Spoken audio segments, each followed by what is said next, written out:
How Catholic mystic insights reveal the secret language of your guardian angel. In the rich spiritual tradition of the Catholic Church, belief in guardian angels is not merely symbolic. It's deeply rooted in Scripture, theology, and the lived experiences of saints and mystics. These heavenly companions are entrusted by God to guide, protect, and intercede for each soul. Yet, many believers struggle to recognize how these angels communicate. Catholic mystics, through their profound union with God, offer unique insights into their secret language. A language not of audible words, but of subtle spiritual movements, signs, and interior inspirations. The foundation for understanding guardian angels begins in Scripture. In Matthew 18:10, Jesus speaks of angels who always see the face of my Father who is in heaven, implying their constant presence and mission. Psalm 91 assures believers that God commands His angels to guard them in all their ways. However, the Bible rarely describes direct conversations between individuals and their guardian angels. Instead, it points toward a more mysterious, indirect form of communication, one that mystics have sought to interpret. Catholic mystics like Saint Teresa of Avila and Saint John of the Cross emphasize that God often communicates through silence and interior movements rather than dramatic visions or voices. This principle extends to guardian angels. According to these saints, angels speak primarily through gentle promptings of the heart and mind. These promptings might appear as sudden clarity in a moment of confusion, an unexpected urge to avoid danger, or a quiet encouragement to choose what is good and holy. One of the key elements in discerning the language of your guardian angel is learning to distinguish between divine inspiration and personal emotion. Mystics teach that messages from God or His angels are marked by peace, clarity, and alignment with truth, even when they challenge us. They do not produce confusion or despair. If you feel a persistent inner nudge to forgive someone, or to act with kindness despite difficulty, this may well be the whisper of your guardian angel guiding you toward Christ-like love. Another aspect of this secret language is the use of circumstances and timing.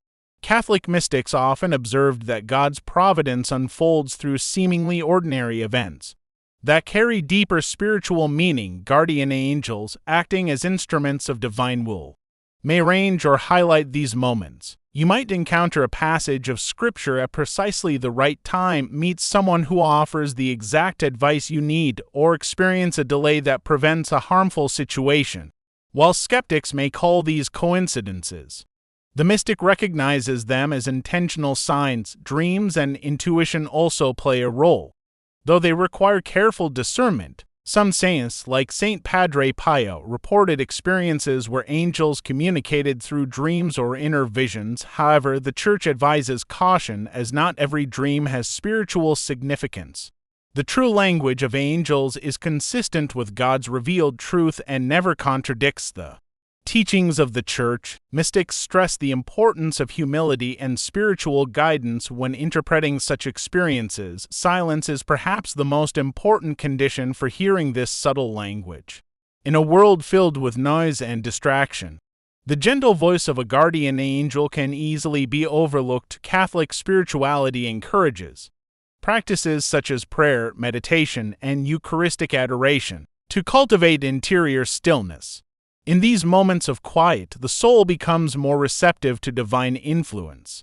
As Elijah encountered God not in the wind or earthquake, but in a still small voice, so too does the believer begin to perceive the quiet guidance of their angel. Another profound insight from Catholic mystics is that the relationship with one's guardian angel is personal and ongoing. These angels are not distant beings but intimate companions who know our struggles, fears, and spiritual needs. Developing awareness of their presence involves intentionality, speaking to them in prayer, asking for their help, and thanking them for their protection. This relationship deepens sensitivity to their guidance over time. Importantly, the language of guardian angels always directs us toward God, never toward self-glorification. Mystics warn against seeking extraordinary experiences for their own sake.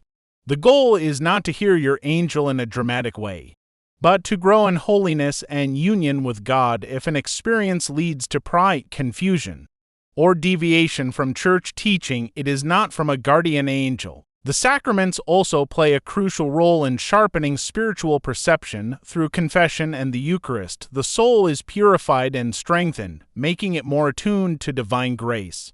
Mystics consistently affirm that the closer one draws to Christ, the clearer the guidance of angels becomes. This is because angels are entirely oriented toward God's will and help lead souls along the same path. Ultimately, the secret language of your guardian angel is not hidden because it is complicated, but because it is subtle. It requires a heart that is attentive, humble, and open to God's presence. Catholic mystics reveal that this language is woven into the fabric of daily life. In thoughts, decisions, encounters, and moments of grace, it is a language of love, guiding the soul gently but persistently toward its eternal destiny by embracing prayer, cultivating silence, and seeking alignment with God's will. Believers can begin to recognize this divine communication. In doing so, they discover that they are never alone. Their guardian angel walks beside them, speaking in a quiet yet profound way, leading them ever closer to the heart of God. Thank you for watching the video. If you found this video helpful, please like and don't forget to subscribe to the channel so you don't miss the next video. Goodbye.